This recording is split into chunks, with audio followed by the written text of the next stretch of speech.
Rome et Jules César. Il sera impérator divus, après sa mort. Qui était-il? Caius Julius César IV est le fils de Caius Julius César III et d'Aurelia Cotta. Cette femme exemplaire était d'une grande vertu, adorant les dieux.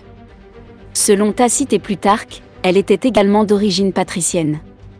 Issue de la gente d'Aurelia avec 3 de ses frères qui furent consuls, elle portera son fils au plus haut des sommets. Par définition, César est donc un aristocrate romain.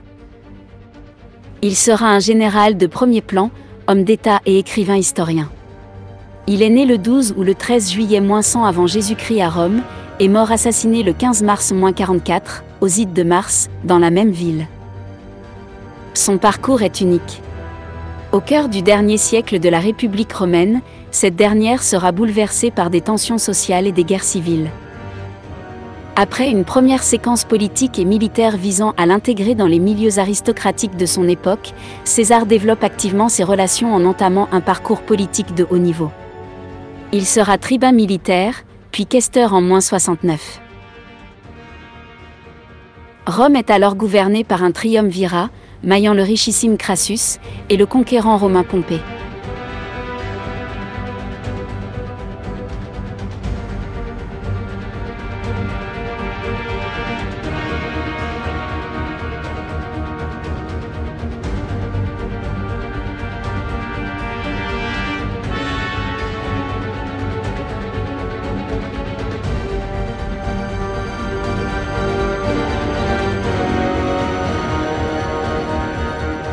César sera le 3e de ce triptyque de dirigeants. Chargé de l'organisation des Jeux, il empruntera massivement de l'or à Crassus. Des Jeux alors spectaculaires seront donnés. Selon Plutarque, un nombre record de 320 paires de gladiateurs au Colisée sera atteint.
frontières de la République romaine, jusqu'au Rhin et à l'océan Atlantique. Conquérant de la Gaule, avec la soumission de son chef Vercingétorix à Alésia, César est au summum de sa gloire. Puis il utilisera ses légions aguerries pour s'emparer du pouvoir au cours de la guerre civile l'opposant à Pompée, son ancien allié. Pompée échappera à César dans un premier temps. Mais il sera tué en Égypte par traîtrise. À l'arrivée de César à Alexandrie, la tête de Pompée lui est présentée en cadeau par le jeune pharaon, le frère de Cléopâtre. Bien qu'ennemi de Pompée, César n'aime pas ce geste. Il fera exécuter le jeune pharaon à la suite d'une bataille dans le désert égyptien.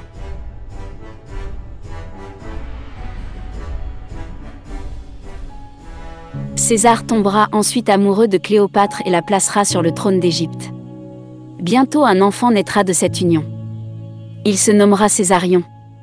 Jules César reconnaîtra cet enfant. Cela sera la grande joie de la reine d'Égypte, sa mère. Ainsi il gardera le contrôle du pays, essentiel pour l'approvisionnement de Rome, en blé.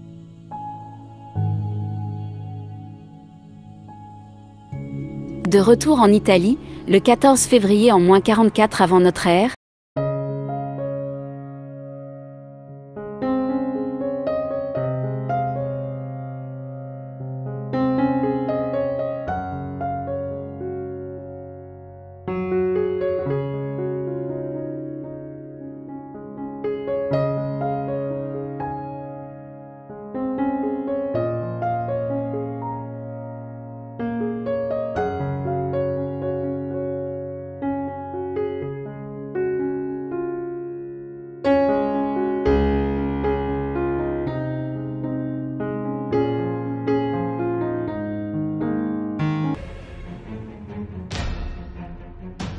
César tombera, percé de 23 coups de poignard.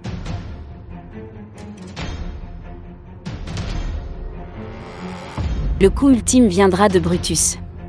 Ses derniers mots seront « Toi aussi, mon fils ».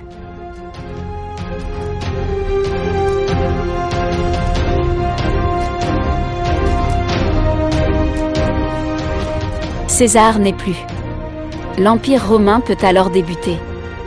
Le premier empereur sera donc l'illustre Auguste.